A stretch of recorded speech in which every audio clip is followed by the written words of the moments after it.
My goodness, the struggles of using stainless steel on your food truck build. Look at this, little pieces all over the place.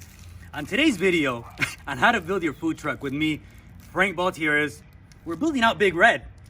You guys have been following me for some time. I do appreciate it. If you're new to the channel, welcome. I take you step by step on how you can build your own food truck or your own food trailer, literally from scratch. You guys can see behind me, it's an empty trailer. And I'm gonna be working on some exciting things today. But first, let me go get some materials that I need, and then we're gonna walk through what I have been doing here and what I'm gonna be doing today. So stay tuned. Again, Frank Baltier's on how to build your food truck. Let's go. So this piece of real estate that sits on the front of a trailer on your food trailer is called the tongue of the trailer. How do we actually convert this to be used for something useful, right? This is where I put my generator on my trailer and my propane tanks right down here. Let me show you how I do it. I'm gonna show you my trailer and what I put right here. This is actually that same piece that we're gonna install. These are all the little pieces. There's one more piece right there, but this is pretty much everything that you need on how to make this into useful space. Let me show you my trailer and let me show you how it looks like the final side, and then we're gonna build this right now, today, in maybe like an hour or so. So this is what I use on my trailer, and it has been phenomenal. It actually like makes good use of the tongue real estate right here. This is the Strongberg trailer tray. I put my Westinghouse generator right here. It pumps out about 30 amps of 120 power. This is my 230-pound tanks of propane, and then obviously it's all secured down into the frame of the trailer. Non-intrusive because you don't have to drill into the trailer frame, so it all hugs in with these nice little pieces. It does come with the instructions, but I'm gonna put it together right now. It usually takes about maybe 45 minutes to an hour to put this, but this is a space saver because you can just keep your generator right up here. Never have to move it. You strap it down. That's how I do it, with straps. And that way you don't have to unload it and load it every single time that you're cooking. But here it is. That's my little setup that I have. So let's put it together now. I just did a Google search on here trying to find some pricing for you guys. As of right now, it has a price on Amazon of about $239. On Camping World, unless you find a coupon, it's $289. And the weight it can support on the tray is 300 pounds. So it can handle a pretty heavy generator in case you do have something like that. But just wanted to give you a little bit of guidance on there so you guys can know the measurements and the pricing of what it is right now. But let's keep recording. As you can see, here's the finished product. It has the little legs on there, keeps it nice and sturdy, and then you support it at the bottom of the trailer. Out here with Big Red, let me recap what I'm gonna do today as I start this build here.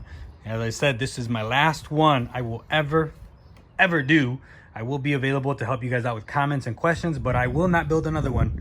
I'm gonna cut stainless steel. I'm gonna install a piece right here. Actually, it's gonna probably be two pieces. Again, this one's a 7-foot tall trailer, so it's really nice inside. I actually love this trailer. It's one of my favorite ones.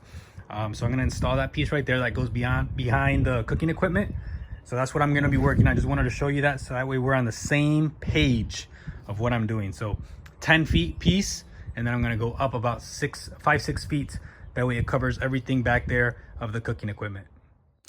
I made the decision to start building Big Red. I did have it listed almost as a DIY kit. This will be one of the only trailers that I do sell that you guys have the opportunity to buy. So get ready.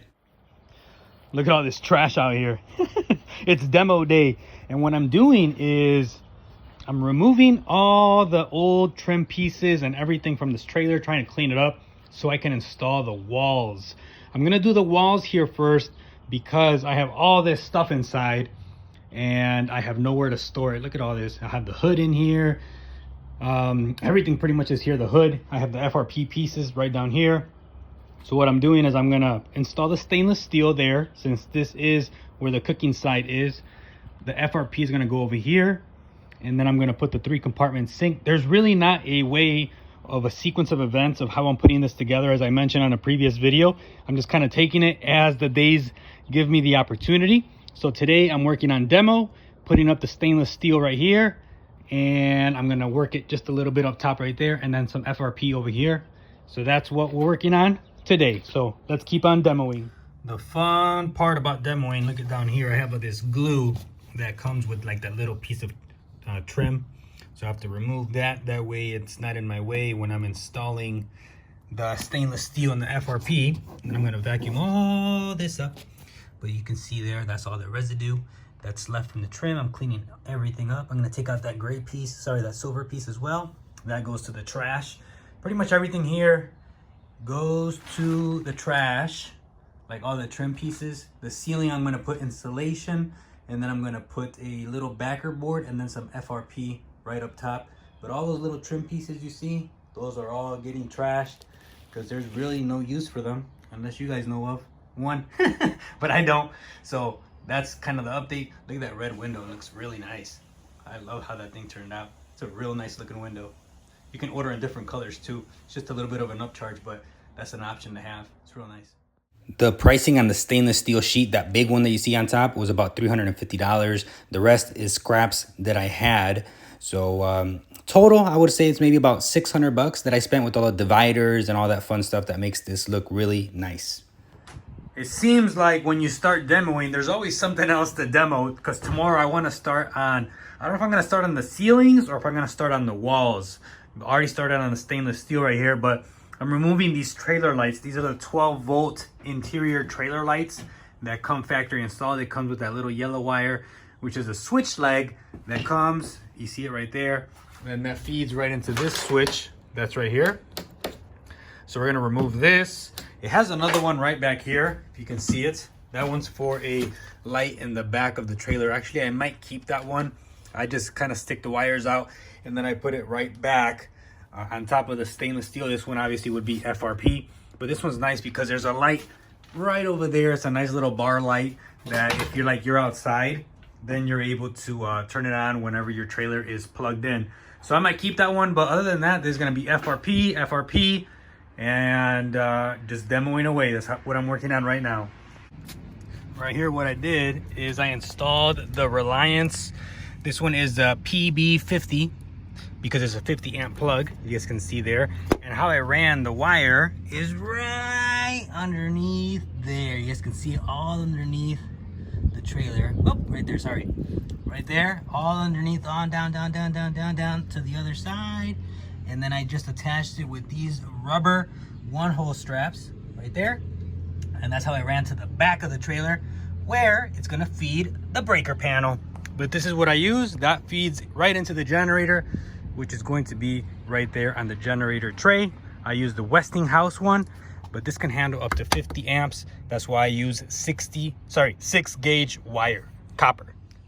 Let me give you the quick recap of how this looks. This is my propane tray that's gonna hold 2 30-pound tanks. It's perfect height where it just fits right there, and then you have enough to put your hoses and service it. That way it's an easy out, easy in to refill them all the time. It's super convenient.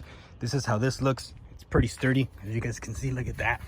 Nothing will fall off that bad boy. It has these legs. That's what it comes with Camping World.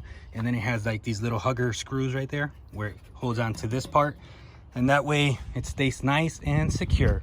But just wanted to show you how that looks just right there so you guys can get a nice visual.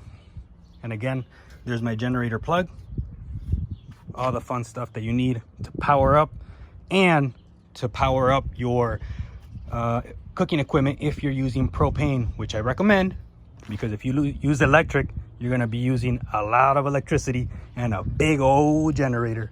So let's go. As I end the video, I wanna thank you again for watching. Please drop any questions in the comments. And this is where I landed the service cable. It's a 6 gauge service cable. I brought it in through the floor. I did not drill through the trailer frame. I drilled the plywood of the floor. And how I'm gonna do it here is I'm gonna notch this out just a little bit, and then I'm gonna fish this in inside the wire. So it's gonna come in through the plywood, right through this gap, kind of like you would have in your house. You have a 2x4. You have something like this in your house, everywhere between your drywall, and that's how they run conduit, flex, or whatever in your walls. So I'm gonna do the same thing with that service cable, and then I'm gonna put the panel right there. I do get this question quite a bit, is can I put the panel in the front? And I'm assuming you can. The only thing that I do not like about putting the panel in the front, typically, like my setup, is I have my 3-compartment sink right here. So that means there's water up there. and I don't want to have the panel close to water. That's the only reason I do not put mine up there. I guess if you're not putting your 3-compartment sink up there, I guess you could put it right in the front. But this is where I land mine. It is a little bit more work because you have to run it all underneath the trailer. As you guys saw, I run it all underneath, and then I pop it in right there on the generator plug, and then I land it over here. It is a little bit more work, but you only do it one time, and if you do it one time right, that's all it takes. So there you go. That's where the panel's gonna go. Thank you again for watching. Frank Boltier's How to Build Your Food Truck. Let's move on to the next part of the trailer build, which will be the hood.